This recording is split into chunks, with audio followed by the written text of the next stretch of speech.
SWOT SWOT, PEST paste analysis. ये स्वॉट analysis और paste analysis, ये दो पार्ट इन्वेस्टर्स जो भी स्टॉक्स को लॉन्ग टर्म के लिए होल्ड करते हैं उनके लिए ये काफ़ी इम्पोर्टेंट है जानना कि स्वॉट क्या होता है और पेस्ट क्या होता है। कोई भी इन्वेस्टर कभी इन्वेस्ट करता है इक्विटी में, शेयर्स में। इक्विटी मतलब होता है कैपिटल ओनरशिप। तो स्टॉक खरीदने का मतलब एक साइकोलॉजिकली आप लोग को समझना पड़ेगा। ज़्यादातर लोग ये समझते हैं कि स्टॉक खरीद लिया, प्रॉफिट कर लिया, बेच दिया, मगर इसका जो इन डेप्थ सेंस है वो ये है कि आप कोई भी शेयर खरीद रहे हैं तो वो शेयर का आप ओनरशिप खरीद रहे हैं, वो कंपनी का आप ओनरशिप बाई कर रहे हैं। आप उतने अमाउंट के लिए इंटाइटल रहेंगे वो कंपनी के प्रॉफिट में, वो कंपनी के बाकी चीज़ों में। तो आइए शुरू करते हैं। ये एक इन्वेस्टर स्वॉट एनालिसिस SWOT कैसे करेगा, और जो OT है, अब OT पार्ट में आता है पेस्ट एनालिसिस PEST।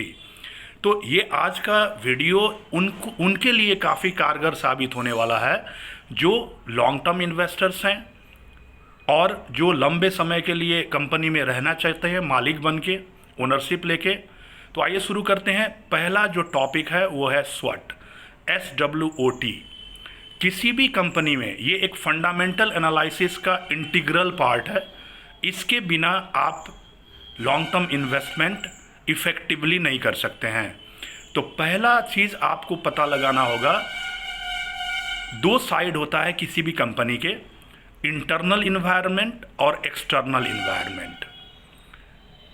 तो जब हम लोग इंटरनल इन्वायरमेंट का बात करते हैं तो वहाँ पे आता है कंपनी के एम्प्लॉइज़, कंपनी का मैनेजमेंट, कंपनी का फाइनेंशियल कंडीशन। तो कंपनी का इंटरनल पॉलिसी, कंपनी का इंटरनल फैक्टर्स जितने भी हैं उसको हम लोग बोलते हैं इंटरनल इन्वायरमेंट। और कंपनी के बाहर जितने भी फैक्टर्स हैं, वेरिएबल्स हैं, वो सारे वेरिएबल्स को हम लोग बोलते हैं external environmental variables, external environmental factors.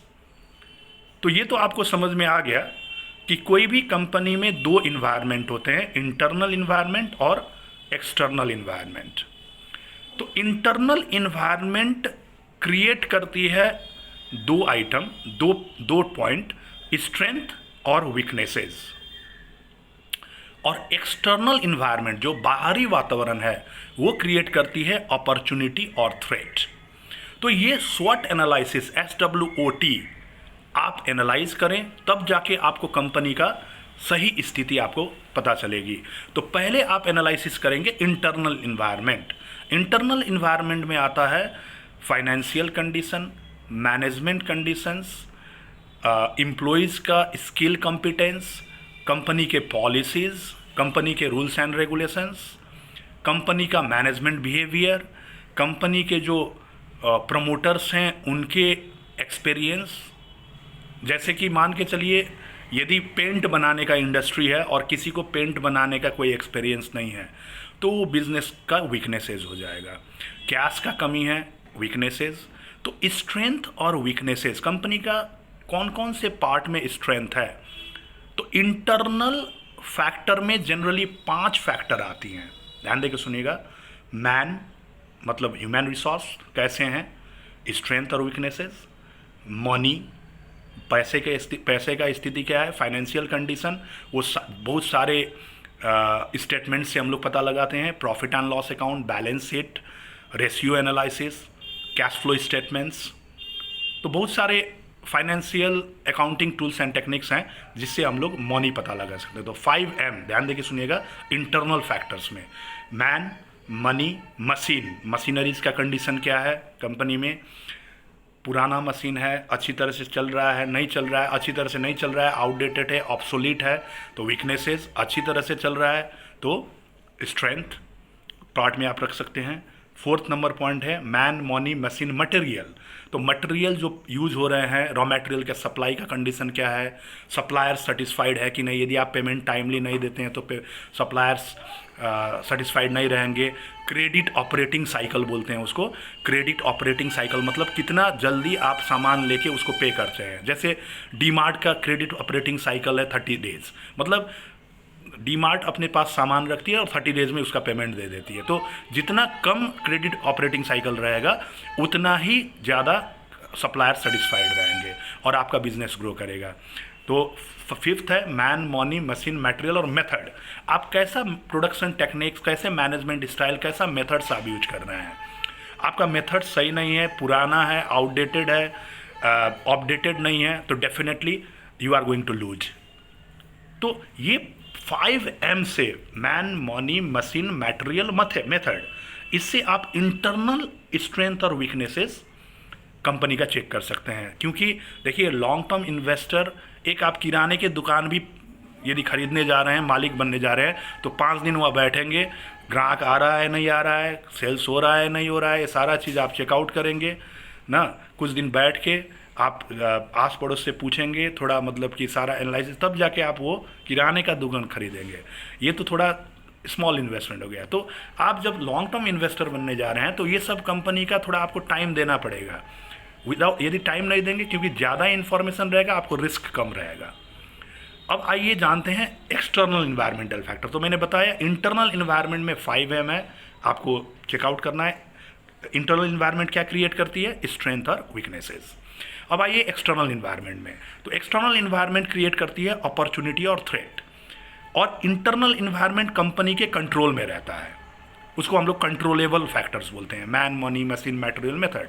और बाहरी वातावरण जो होता है वो अनकंट्रोलेबल होता है, उसमें कंपनी खुद को एडजस्ट करना पड़ता है। जैसे आते हैं एक्सटर्नल इन्वायरमेंट फैक्टर्स में, जो अपॉर्चुनिटी और थ्रेट है, यदि कंपनी के फेवर में रहते हैं external environmental factors, external environmental factors यदि फेवर में रहते हैं तो अपॉर्चुनिटी क्रिएट होगा, यदि नेगेटिव रहता है तो चैलेंज क्रिएट होगा। जैसे कि पेस्ट मैंने बताया था। अब पेस्ट का फुल फॉर्म जानते हैं। पी का फुल फॉर्म है पॉलिटिकल लीगल, ई का फुल फॉर्म है इकोनॉमिक इन्वायरमेंट, आर्थिक इन्वायरमेंट, आर्थिक वातावरण। थर्ड में है एस सोशियो कल्चरल, और लास्ट में टेक्नोलॉजिकल, PEST। तो ये PEST आपको एनालिसिस करना पड़ेगा। पहला पॉलिटिकल लीगल, पॉलिटिकल सिचुएशन, जैसे अभी बांग्लादेश में आप देख रहे हैं पॉलिटिकल सिचुएशन खराब है। यदि कोई बिल ऐसा पास हो गया पार्लियामेंट से जो बिजनेस के लिए नेगेटिव है, पॉलिटिकल हो गया। लीगल एस्पेक्ट में बहुत सारे लॉज होते हैं, जैसे कि ब्रूअरी कंपनीज़ के, सिगरेट कंपनीज़ के, एक्साइज लॉज होते हैं। बहुत सारे मतलब नियम कानून ऐसे आ जाते हैं जो कंपनी के कंट्रोल में नहीं रहता है, तो पॉलिटिकल लीगल जो है चैलेंज हो गया, चुनौती हो गया। ठीक है, अब चुनौती है या अवसर है, ये आपको फाइंड आउट करना है एक्सटर्नल इन्वायरमेंटल फैक्टर्स के हिसाब से। सेकंड नंबर है इकोनॉमिक इन्वायरमेंट कैसा है, पर कैपिटा इनकम कैसा है। आप ऐसा प्रोडक्ट ला रहे हैं जहाँ लोगों के पास पर कैपिटा इनकम अच्छा नहीं है, तो वो लोग खरीद नहीं पाएंगे, इवन आप जितना भी क्वालिटी दे दें। थर्ड नंबर है सोशियो कल्चरल। अब इकोनॉमिक में आपका जैसे RBI का पॉलिसी आ गया, SEBI का पॉलिसी आ गया, फाइनेंस मिनिस्ट्री का पॉलिसी आ गया, टैक्स रूल्स आ गए हैं, तो ये सारे इकोनॉमिक इन्वायरमेंट में आते हैं। वो फेवर में है या फेवर में नहीं है कंपनी के, ये आपको जज करना पड़ेगा लॉन्ग टर्म इन्वेस्टमेंट के लिए। थर्ड में, और टाइम टू टाइम चेंज भी होते रहता है, उसको भी आपको अपडेट करना रहेगा। थर्ड में है सोशियो कल्चरल। आपने एक फैक्ट्री इस्टेब्लिश कर दिया मगर सोसाइटी एक्सेप्ट नहीं कर रही है। ऐसा प्रोडक्ट आपने लेके आए जो प्रोडक्ट सोसाइटी एक्सेप्ट नहीं कर रही है, तो सोशियो कल्चरल इन्वायरमेंट भी इम्पैक्ट करती है, उसको भी आपको इग्नोर नहीं करना है। और लास्ट में टेक्नोलॉजी। टेक्नोलॉजी को तो मुझे बताना नहीं, टेक्नोलॉजी का मीनिंग होता है method of production. Technology change होते रहता है, जैसे जैसे टेक्नोलॉजी चेंज होगा वैसे वैसे वो इम्पैक्ट। जैसे एक टाइम था सारे लोगों के पास पेजर रहता था, अभी मोबाइल है, मोबाइल में भी स्मार्टफोन है, अब स्मार्ट वॉच आ गया। तो टेक्नोलॉजी जो है वो चेंज होते रहता है। यदि कंपनी उस हिसाब से अपने आप को चेंज नहीं किया तो कंपनी फ्लॉप हो सकती है, कंपनी डूब सकती है। तो ये चीज़ों को आप स्वॉट एनालिसिस, और स्वॉट एनालिसिस में जो OT है उसमें पेस्ट है, पेस्ट को एनालाइज करें और अच्छी तरह से सारा कंपनी का इन्फॉर्मेशन जानने के बाद स्ट्रेंथ ज़्यादा होना चाहिए और अपॉर्चुनिटी ज़्यादा होना चाहिए कंपैरिजन में। वीकनेसेस और थ्रेट्स तो रहते ही हैं, आप वीकनेसेस को जीरो नहीं कर सकते हैं, थ्रेट्स को जीरो नहीं कर सकते हैं। बैलेंस में अपॉर्चुनिटी एक्सटर्नल इन्वायरमेंट में ज़्यादा होना चाहिए और इंटरनल इन्वायरमेंट में स्ट्रेंथ ज़्यादा होना चाहिए। आशा करता हूँ ये वीडियो लॉन्ग टर्म इन्वेस्टर्स के लिए कारगर साबित होगा। आप इसको फॉलो करें और अपना इन्वेस्टमेंट जर्नी को अच्छा बनाएं। Thank you all of you. Have a nice day.